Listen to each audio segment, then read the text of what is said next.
네, 안녕하세요. 트레이더 세윤입니다. 일단 제가 어제 말씀드렸던 대로 하락 폭발이 나와준 모습이고, 오늘 영상에서의 결론부터 미리 말씀을 드리자면, 지금 롱관점으로 접근을 하기에는 조금 무리수가 있다. 따라서 롱관점으로 접근하실 분들은 보수적으로 접근하시고, 저는 숏 눌림 관점으로서 접근을 할 예정이다 라고 봐주시면 되겠습니다. 자, 일단 제가 어제 설명드렸던 이 하락 폭발에 관한 형태로 진행이 되어준 모습이에요. 어제 제가 영상에서 상승 시나리오의 형태와 하락 시나리오의 형태에 대해서 설명을 드렸었고요. 하락 시나리오의 형태 같은 경우에는 상승 이후 3970에서 3980 구간에서의 저항 이후 하락, 아니면은 3840 매물대 구간을 이탈하면서 하락 폭발이 나와주는 경우로 설명을 드렸었습니다. 제가 어제 영상을 올리고 난 직후에 인사이트 방에 계신 분들 중 시청하시는 분들이 계시다면 이 브리핑에 대해서 헷갈리는 내용들이 있으실까봐 제가 인사이트 방에서 이렇게 또 글로써 또 정리를 해서 올려드렸었습니다. 그래서 제가 뭐라고 말씀을 드렸었냐? 상승과 하락 시나리오에 대해서 설명을 드렸었고요. 제가 생각하는 근거들에 대해서 설명을 드렸었습니다. 결론적으로 저는 이제 영상 촬영을 한 이후 개인적으로는 이제 상승보다는 12시간과 일봉의 보조지표 하락 시그널 때문에 하락 가능성이 더욱더 높다라고 생각을 한다라고 설명을 드렸었고요. 효과점으로서 접근을 하는 게 좀 유리하다라는 형태로 말씀을 드렸었습니다. 그 이후로 계속해서 이제 브리핑들을 남겨드렸었고요. 숏 구간에서 이제 목표가 구간을 짚어드렸는데 어느 가격대를 짚어드렸냐? 단기 추세선이 진행이 되고 있는 3760불 라인을 반등 포인트로 집어드렸었습니다. 그래서 이제 제 영상을 보시거나 아니면 제 인사이트 방에 계셨던 분들께서는 이 단기 목표가였던 3760, 3760이 어디냐? 바로 이 단기 상승 추세선의 하단 구간, 딱 요 구간이었어요. 3760불을 딱 정확하게 찍어주고 반등이 나와줬었던 요 구간까지는 안정적인 수익을 이어가셨을 거다라고 생각을 해볼 수가 있겠고요.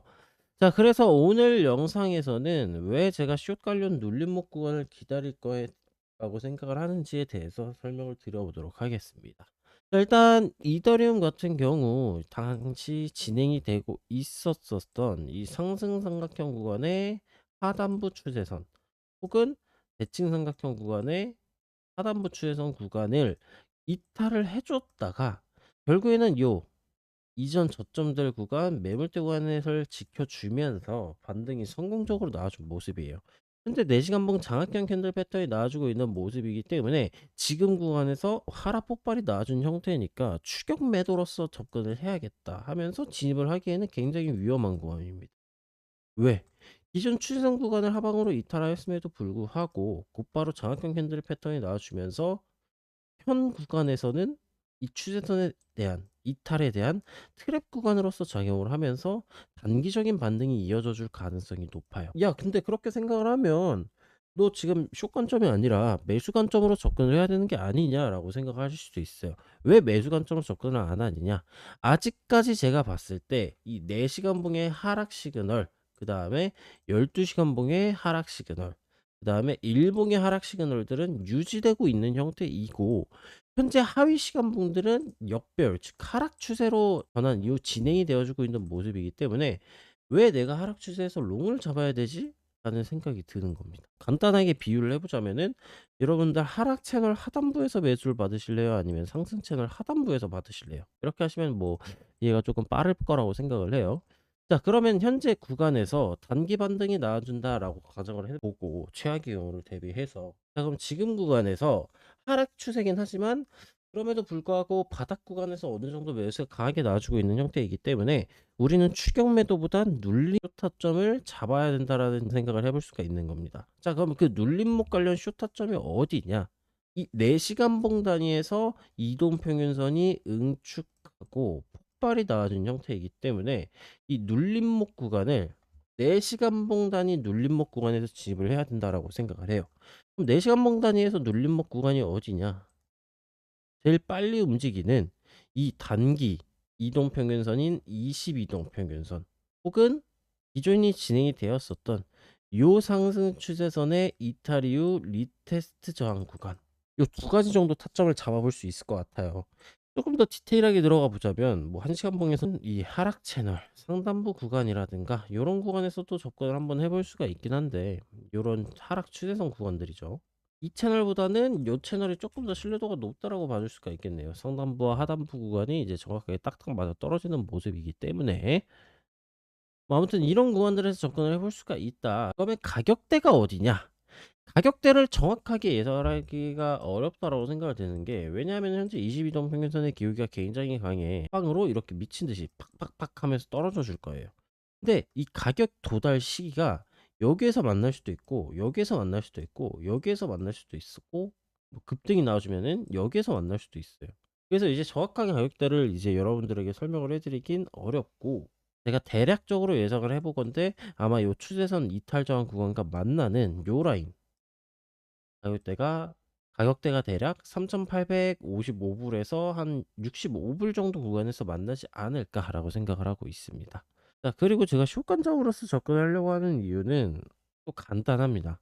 이전에 급락이 나와주고 보조지표가 막 상승 시그널로 전환되고 반등이 나와주었었던 이 시점, 그리고 이 시점, 결국에는 상승 시그널이 올바르게 추세 전환이 진행이 나와주더라도 22동 평균선 구간에선 저항을 받아줘요.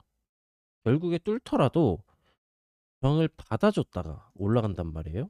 근데 이게 이 이동 평균선의 하반 기울기가 강하면 강할수록 저항을 받아줄 가능성이 높습니다. 자, 요 구간도 보시게 되면은 보조지표 상승 시그널 올바르게 적용이 되고 있었던 구간임에도 불구하고 22동 평균선의 기울기가 하반 기울기로 굉장히 강한 형태였기 때문에 터치를 해주고 저항을 받아주면서 가격이 떨어져 줬다.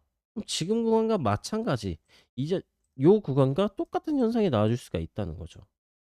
내려오면서 얘가 돌파를 하면서 추세 전환이 나와주든 아니든 결국에는 요 구간에서 저항을 받아줄 가능성이 높다.